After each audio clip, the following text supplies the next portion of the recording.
In 1992, Dale Hoffman sat in his Peterbilt, idling at the Texaco off Route 287. 18-wheeler, loaded with machine parts, bound for Dallas. 20 minutes later, he climbed back into his cab, pulled out of the lot, and vanished. No accident, no wreckage, no body. The insurance company paid out $700 after 8 months of desperate searching. His wife Linda was told he'd probably run off to start a new life. Small-town gossip whispered about another woman. His daughter Emma grew up believing her father had abandoned them. But the truth was sleeping 40 feet beneath the surface of Garrison Quarry, waiting in the darkness, waiting for 20 years. October 2012. Garrison Quarry begins draining for industrial expansion. 30 feet down in the murky water, construction crews make a discovery that will shatter everything the Hoffman family believed about that November night. A 1987 Peterbilt, perfectly preserved in the airless water. Dale Hoffman still strapped in the driver's seat. The medical examiner found the bullet hole almost by accident. Small caliber, back of the skull, hidden under 20 years of silt. But it was the receipt in Dale's jacket that changed everything. 2 coffees, 2 sandwiches. Time-stamped, 11:47 p.m. Dale never bought 2 of anything. Someone else had been in that truck. Someone who knew exactly which quarry hadn't been used since 1978. Someone who could wait 20 years for their perfect crime to surface. Emma Hoffman was sorting through paint samples at Morrison's Hardware when her phone rang. Unknown number, local area code. She almost didn't answer. Probably another sales call, but something made her thumb hit accept. Emma Hoffman speaking. "This is Sheriff Tom Garrett. I need you to sit down." She laughed, sharp and wrong. "I'm at work. What's—" "We found your father." The paint samples slipped from her hand. Cerulean blue, desert sand, rust red. They fanned across the linoleum like playing cards. 20 years of learning to say, "My father left when I was 8" without flinching. 20 years of practiced indifference, gone in 4 words. That's not possible. His truck was in Garrison Quarry, the one they're draining for the new industrial. No. The word came out flat. My father drove away. November 8th, 1992. He left us. "Ma'am, I need you to come to the medical examiner's office. Your mother. Is Linda Brennan still your mother?" Linda Hayes now. She remarried. Emma's legs weren't working right. She sat on a paint can. "You're wrong." He left. The insurance company said, "Please come to the county building. Your mother's already on her way." Emma drove the 12 miles on autopilot. The county building squatted on Main Street like it always had, brown brick and small windows. She'd been here once before, 16 years old, drunk driving charge that got pled down to reckless operation. Different sheriff then. Old man Garrett had been a deputy, the one who'd worked Dad's case. The medical examiner's office was in the basement. Fluorescent lights hummed. Everything smelled like industrial disinfectant fighting something worse. Her mother sat in a plastic chair, still wearing her Walmart vest. Linda Hayes, at 52, looked nothing like Linda Hoffman at 32.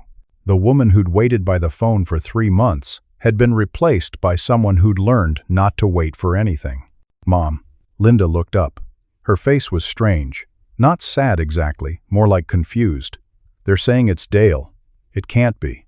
Sheriff Garrett came through a side door. He was older now, belly straining his uniform, but Emma remembered him from Dad's case. Young deputy, eager, took notes in a little book. "Mrs. Hayes, Miss Hoffman, thank you for coming. How do you know it's him?" Emma heard herself ask. "Dental records match. VIN number on the truck matches." His wallet was in his pocket. Garrett sat across from them, hands folded. The truck was 30 feet down, perfectly preserved in the quarry water. Airless environment prevented decomposition of most materials. "I don't understand." Linda's voice was small. "He left us. The insurance investigator said he probably went to Mexico. There was that woman in Amarillo." "There was never any woman in Amarillo," Emma snapped. 20 years of defending him, even when she hated him for leaving. That was just gossip. The medical examiner found something. Garrett pulled out a folder. "This is going to be difficult to hear." Emma's chest went tight. "Your father didn't leave. He was murdered." The fluorescent lights buzzed louder. Or maybe that was in Emma's head. Small caliber gunshot wound to the back of the skull. Likely a .22. The angle suggests he was sitting when shot. He was dead before the truck entered the water. Linda made a sound. Not quite a sob, not quite a laugh. But the insurance money. They said he ran off. We had to use it for the house, for Emma's college. The case is being reopened as a homicide. Emma stood up, sat down, stood up again. I need to see him. That's not advisable. 20 years underwater. I need to see him. Garrett looked at Linda, who nodded slowly. He led them down a hallway that got colder with each step. The morgue door was heavy steel. Inside, everything was stainless steel and white tile. 3 tables, 1 occupied, covered with a blue sheet. The medical examiner was a young woman, looked fresh out of school. Family? His wife, daughter. She pulled back the sheet partially, just the face. Emma had expected horror, decomposition, a skull. But the cold water had done something strange, mummified him almost. His face was leather and bone, but recognizable. The mustache he'd refused to shave despite Mom begging. The scar on his chin from a loading dock accident. That's Dale, Linda whispered. Emma touched the table edge. Cold metal. Real. This was real. Her father hadn't chosen to leave. Hadn't picked freedom over family. Someone had taken that choice away. There's something else, the medical examiner said. She held up an evidence bag. Inside was a receipt, laminated by time and water. This was in his shirt pocket, from the Texaco en route 287, November 8th, 11:47 p.m. Emma could read it through the plastic. 2 coffees, 2 sandwiches, 8.47. Dad never ate 2 sandwiches, she said automatically. That's what we need to discuss, Sheriff Garrett said. Someone was with him that night. Someone who was supposed to be on that run but called in sick last minute. His business partner, Carl Briggs. The name hit Emma like cold water. Uncle Carl, who'd brought Christmas presents after Dad left. Uncle Carl, who'd helped Mom with the insurance paperwork. Uncle Carl, who'd sold the trucking business 5 years later and retired to his place on Lake Buchanan. Carl said Dale was depressed, Linda said slowly. Said he'd been talking about starting over. Carl's the one who suggested I file for the insurance. We'll need to ask him some questions, Garrett said carefully. Emma looked back at her father's face. 20 years underwater. 20 years of birthdays, graduations, Christmases, her wedding, all of it thinking he'd chosen to miss them. The grief she'd processed, the anger she'd worked through in therapy, the acceptance she'd finally found, all of it built on a lie. The truck, she said suddenly. Can I see the truck? It's at the impound lot. I want to see it. The impound lot was behind the sheriff's station. Dale's Peterbilt sat in the corner, water still dripping from its undercarriage. Algae covered it like fur, green and black. The chrome was tarnished beyond saving, but it was his truck. The dent in the front bumper from when Emma had hit it with her bike, the Georgia Bulldog sticker in the window. Garrett opened the driver's door. The cab exhaled 20 years of lake water and silence. Emma's school photo was still taped to the dashboard, protected by plastic, 8 years old, missing her front teeth, grinning. The photo he'd looked at every day on his runs. He kept it, she said. There's more. Garrett pointed to the sleeping compartment behind the seats. His overnight bag, packed for a 3-day run. Nothing missing except his logbook. He always kept his logbook. Exactly. But here's the interesting thing. Garrett pulled out another evidence bag. A Texaco receipt. This was wedged under the passenger seat. Same night, same location, but different time. 10:15 p.m. 1 coffee, 1 sandwich, paid credit card. Carl Briggs. Emma stared at the receipt. Carl was there. Appears so. But he told investigators he was homesick that night. His wife confirmed it. His wife would confirm anything, Carl said. Linda's voice had changed, gotten harder. Dolores never questioned anything. Emma touched the truck's door. Rust flaked under her fingers. He didn't leave us. No, Garrett said. He didn't. Then who's been living with this for 20 years? Who looked me in the eye at my high school graduation and said Dad would be proud? Who came to my wedding and said it was a shame Dad couldn't walk me down the aisle? Garrett didn't answer. Didn't need to. Emma looked at the photo on the dashboard again. Protected all these years in its plastic sleeve, waiting at the bottom of a quarry. Her father had been down there looking at her 8-year-old face while she grew up hating him. I want to help, she said. Whatever you need. I want to help catch whoever did this. Emma. Linda started. No, Mom. 20 years. Whoever did this has been walking around for 20 years while Dad was down there. While we thought. Her voice cracked. I wrote him a letter when I was 12, told him I hated him, mailed it to every Dale Hoffman in Texas. The sun was setting behind the impound lot fence. The truck's shadow stretched long and dark. We'll get them, Garrett said. Whoever did this, we'll get them. Emma nodded. But she was thinking about Carl Briggs, about his smile at her wedding, about the way he'd said her father would be proud, about how he'd sold the trucking business and retired early, about how he'd helped with the insurance that paid for her college. Blood money, all of it. Emma couldn't sleep. 3 days since they'd pulled Dad's truck from the quarry, and she couldn't stop seeing that receipt. 2 coffees, 2 sandwiches. She sat at her kitchen table at 3 a.m., laptop open, searching through old newspaper archives. Twin Pines Trucking announces new routes. June 1992. Local business sees record growth. August 1992. Then, nothing after November. No announcement about Dale Hoffman's disappearance. Just a small item in January 1993 about Carl Briggs taking over operations. Her phone buzzed. Wayne, Dad's brother. You awake? Yeah. Can I come over? Wayne looked older than his 53 years. 20 years of defending his brother's memory had worn grooves in his face. He stood in Emma's doorway holding a cardboard box. Couldn't sleep either, he said. Keep thinking about what I should have seen. Emma made coffee. Wayne set the box on the table. What's this?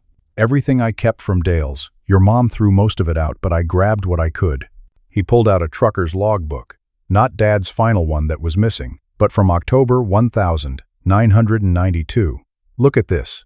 Dale's handwriting, neat and careful. Routes, times, mileage, everything a trucker needed to track. But in the margins, different notes. Carl, short again, covered his fuel. Turned to October 15th. Emma found it. Carl asked about life insurance today. Weird question. October 2020. Carl's gambling again. Dolores called looking for him, told her he was on a run. Emma's hands tightened on the logbook. He was covering for him.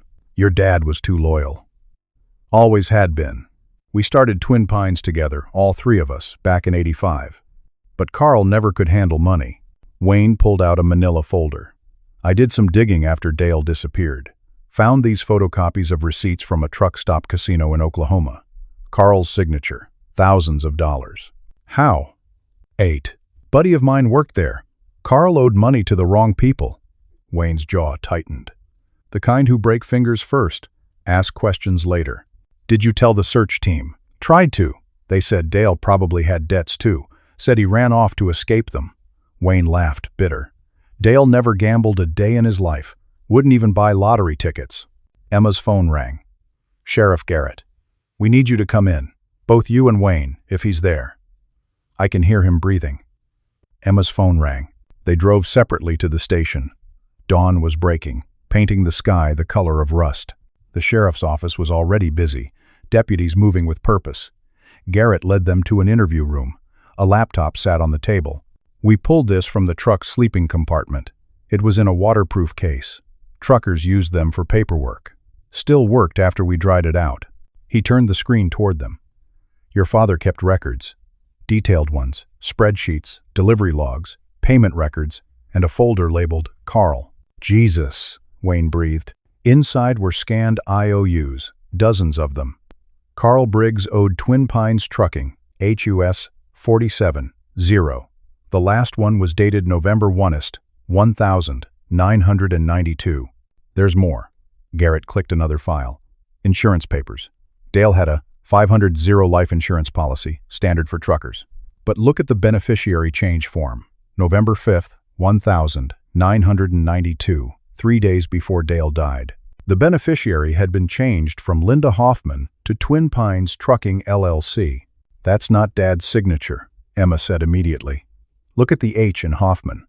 Dad made his H's different, 2 separate lines. This is connected. We noticed. We also pulled Carl's financial records from 1992. November 15th, 7 days after Dale disappeared, Carl deposited 80 cash. Said it was from a cargo bonus, but the company that supposedly paid it doesn't exist. Where is Carl now? Wayne asked. Lake House. Retired there in '98 after selling the trucking business. We're heading there this afternoon. I want to come, Emma said. That's not, please. I need to see his face when you ask him. Garrett studied her. You can observe from the car, that's all.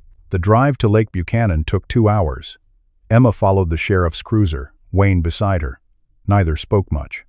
The hills rolled by, scrub brush and cedar, the same landscape Dad would have driven through hundreds of times.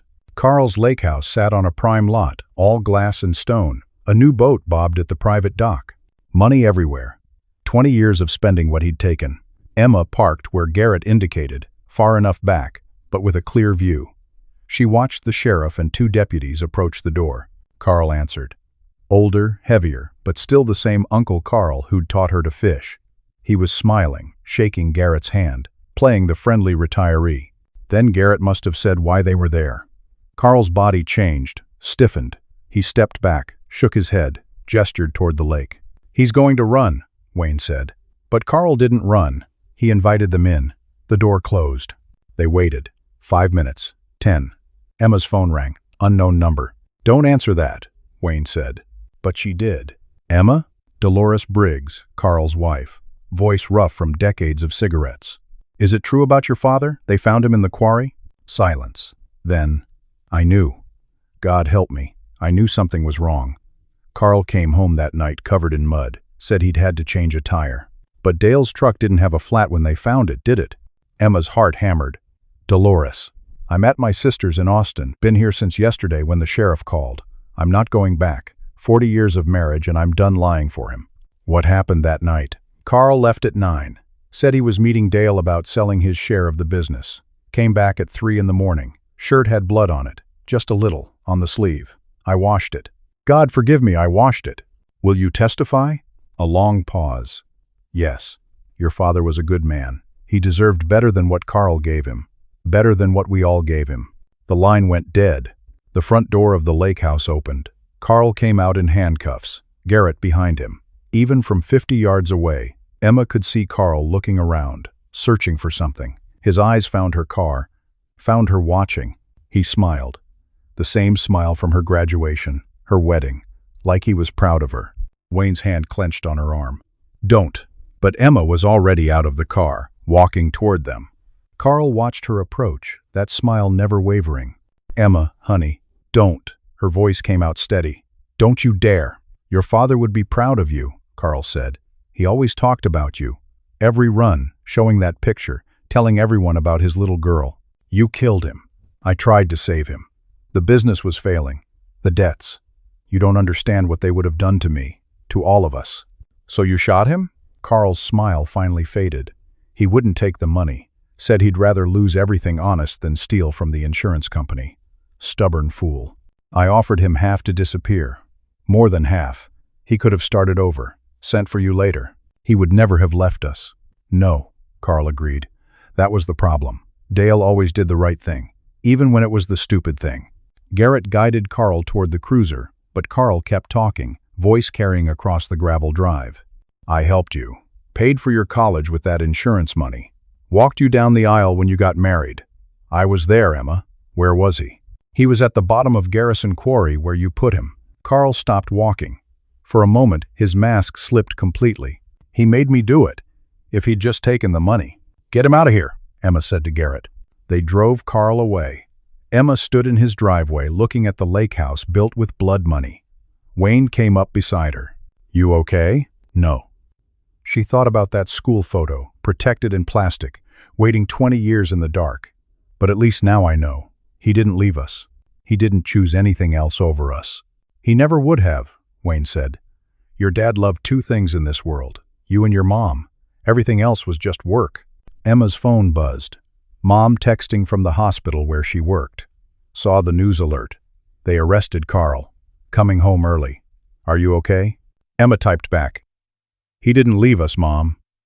He never left us. The lake sparkled in the morning Sunday. Somewhere out there were answers to the rest of it. Who helped Carl move the truck?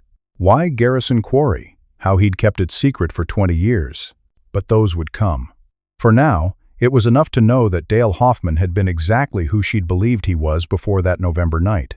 A good man, a loyal partner, a father who would never abandon his family, even if it had cost him everything to stay. The darker truths beneath the surface. This haunting case reveals the devastating realities of how missing persons investigations can fail families for decades.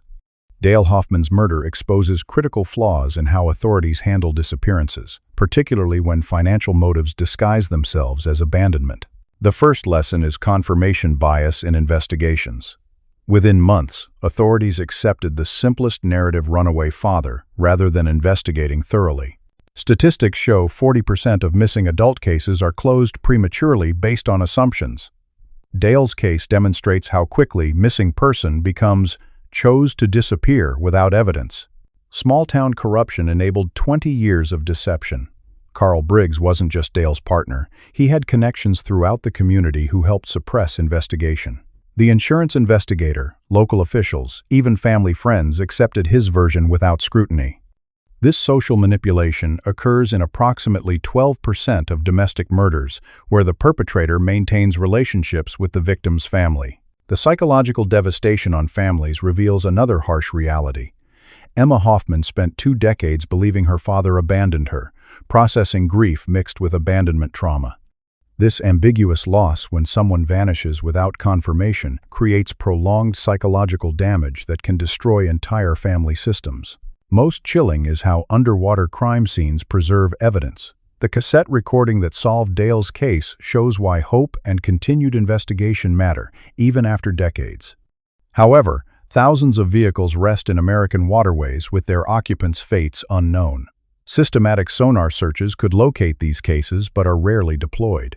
The financial motive reveals how life insurance fraud intersects with murder. Carl's gambling debts created desperation, but Dale's refusal to participate in insurance fraud sealed his fate. This combination, addiction, debt, and insurance opportunity, appears in 23% of family-perpetrated murders.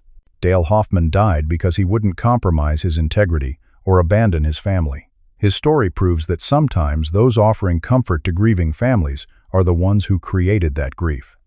The truth may lie buried for decades, but evidence, like love, has a way of surfacing when least expected.